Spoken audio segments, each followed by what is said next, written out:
प्रिय छात्रों, कक्षा 9 सामाजिक विज्ञान प्रैक्टिस सेट एक लेकर आए हैं।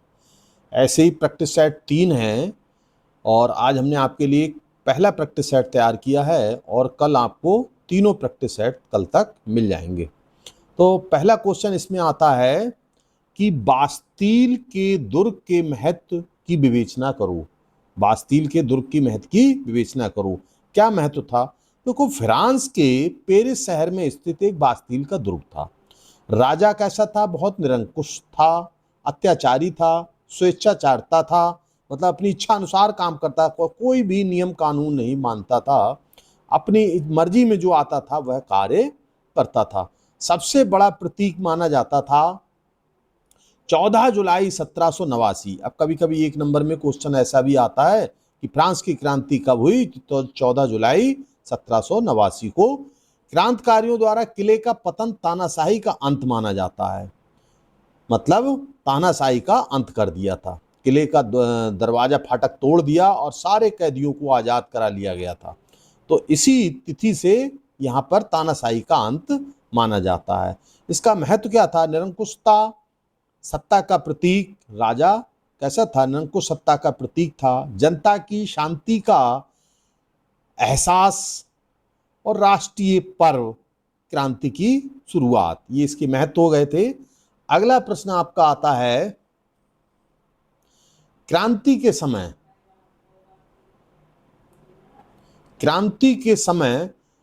फ्रांस का राजा कौन था? क्रांति के समय फ्रांस का राजा कौन था? तो फ्रांस की क्रांति जब हुई थी उस समय वहां का राजा लुई 16वां, जो 1774 से 1792 ईस्वी तक रहा।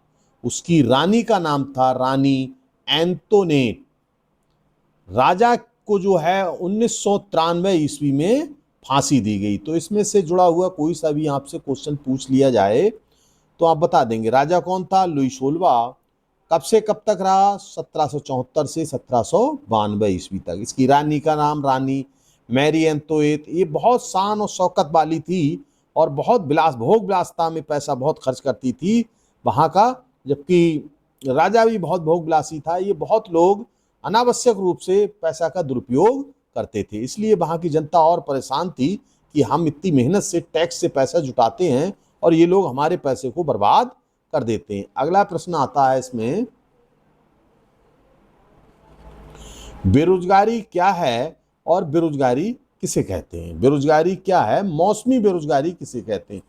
तो देखो, बेरोजगारी जो है, कोई भी व्यक्ति है, काम करने के इच्छुक है लेकिन उसकी योग्यता क्षमता के अनुसार उसको कार्य नहीं मिलता है, तो बेरोजगार। जैसे किसी व्यक्ति ने ITI कर ली और वो घर पर ही काम कर रहा है, तो क्या है, उसकी योग्यता तो ये है, उसे फैक्ट्री में काम मिलना चाहिए। जो डिप्लोमा किया है उस डिप्लोमा से संबंधित उसको काम मिलना चाहिए। लेकिन होता क्या है, उसकी योग्यता और क्षमता जो है उसके अनुसार काम नहीं मिला, उसको छोटा मोटा ऐसे ही नट बोल्ट कस करने का काम मिल गया, तो वो उसकी योग्यता में नहीं आता है और या खेती का काम कर रहा है।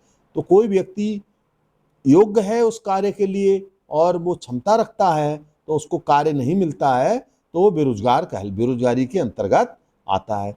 ऐसी स्थिति में अब कह रहे हैं, बेरोजगार कहते हैं कार्य पूरे वर्ष ना मिले। अब कह रहे हैं मौसमी बेरोजगारी क्या है? मौसमी बेरोजगारी जो है, मौसम के अनुसार कार्य को मिलता है।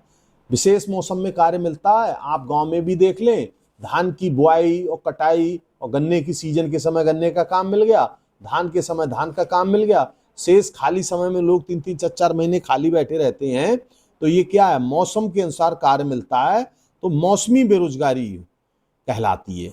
अगला प्रश्न आता है, क्रांति से पूर्व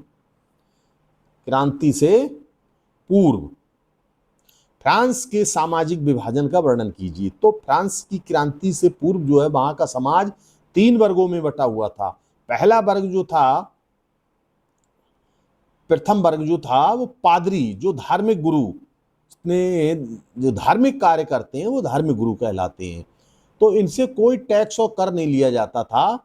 द्वितीय था, इसमें राजा के सामंत व बड़े जमींदार थे जो किसानों से कर वसूलते थे। राजा के जो मुँह लगा थे और राजा की जो आवभगत करते रहते थे, जमींदार वगैरह थे, वो उनसे राजा बिल्कुल टैक्स नहीं लेता था और उनसे जनता से धन उगाही करवाता था और वह खुद लेता था और उन लोगों को भी देता था। तीसरा वर्ग था सामान्य जनता, जिसमें मजदूर, किसान, वकील, डॉक्टर या जो नौकरी पेशा छोटे लोग आ जाते थे। ये क्या करते थे, इन लोगों से कर वसूला जाता था बहुत ज़्यादा।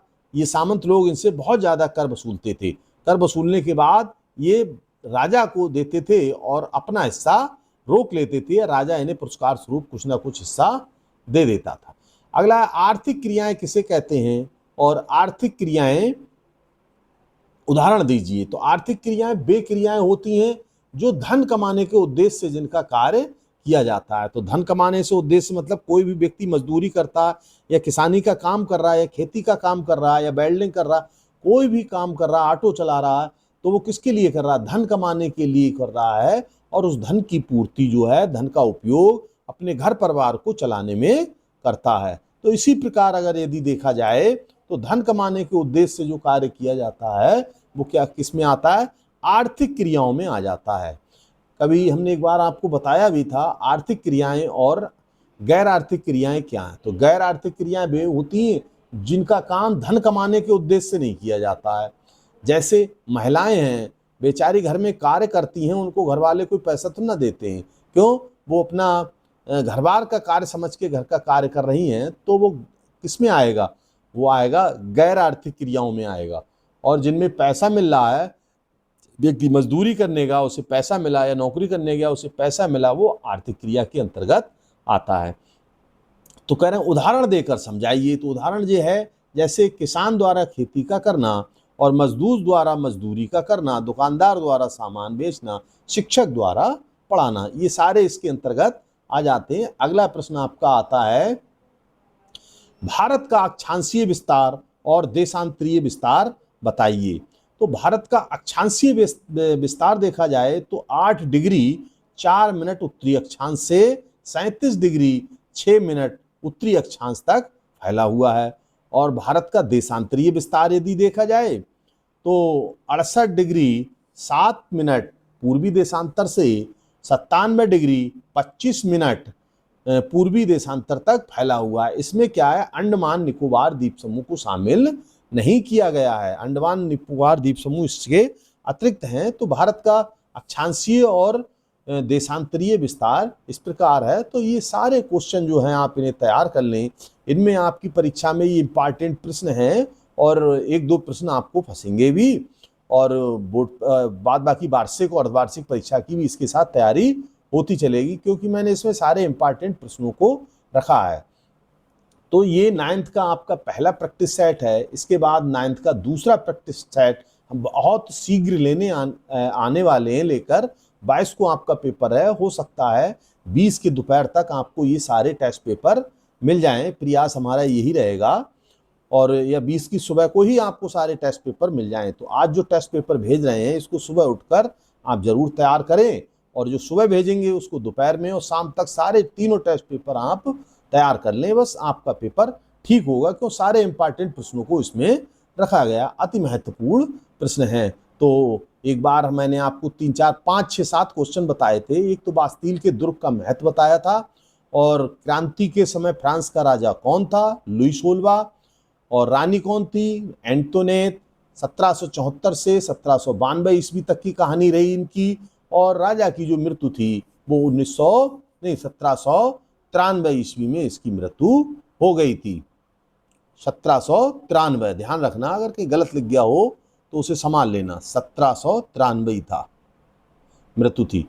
अगला है बेरोजगारी क्या है, मौसमी बेरोजगारी किसे कहते हैं। तो बेरोजगारी हमने बताया, कोई भी व्यक्ति है काम करने के इच्छुक है और उसकी योग्यता भी है, क्षमता भी है, काम कर भी सकता है, लेकिन उसको काम नहीं मिल रहा है उसकी योग्यता अनुसार, तो ऐसी स्थिति को बेरोजगारी कहा जाएगा। अगला और कह रहे हैं मौसमी बेरोजगारी, वही हमने बताया, खेती बाड़ी का भी काम बताया कि मौसम के समय में कुछ तो काम मिल जाता है और मौसम निकल जाने के बाद लोगों को काम नहीं मिलता, वो खाली घर पर ऐसे ही यूं ही घूमते रहते हैं। क्रांति से पूर्व फ्रांस की सामाजिक विभाजन कीजिए तो समाज जो है वो 3 वर्गों में बटा था। प्रथम में धार्मिक गुरु आते थे, द्वितीय में सामंत लोग, जमींदार लोग आते थे जो कर वसूलते थे, और न प्रथम से कर लिया जाता था, न द्वितीय से तृतीय में। सामान्य जनता, मजदूर, किसान इत्यादि सब आते थे, इनसे कर वसूला जाता था। अब अगला था आर्थिक क्रियाएं किसे कहते हैं, उदाहरण दीजिए। तो जो धन कमाने के उद्देश्य से की जाती हैं वह सब आर्थिक क्रियाएं कहलाती हैं। जैसे किसान काम करता है और खेती करना, मजदूरी करना, दुकानदारी करना, शिक्षक द्वारा पढ़ाना, और घर में जो काम महिलाएं करती हैं वो गैर आर्थिक क्रियाएं में आती, क्योंकि उसमें पैसा नहीं मिलता है। और अगला प्रश्न लास्ट था इसका, भारत का अक्षांशीय तथा देशांतरीय विस्तार लिखिए। तो भारत का अक्षांशीय विस्तार, भारत का 8 डिग्री 4 मिनट उत्तरी अक्षांश से 37 डिग्री 6 मिनट उत्तरी अक्षांश तक है, और देशांतरीय विस्तार 68 डिग्री 7 मिनट पूर्वी देशांतर, 97 डिग्री 25 मिनट पूर्वी देशांतर तक फैला है। लेकिन एक बात ध्यान रखें, इसमें अंडमान निकोबार द्वीप समूह को शामिल नहीं किया गया है। और ये सारे प्रश्न आप तैयार कर लें। और चैनल अगर आपने यदि सब्सक्राइब नहीं किया है तो आप जरूर ही सब्सक्राइब जरूर कर लें, क्योंकि सब्सक्राइब करेंगे तभी अगले के 2 सेट जो हैं वो आपको तुरंत प्राप्त हो जाएंगे। सेट तैयार हैं, आप सब्सक्राइब करें बस। धन्यवाद।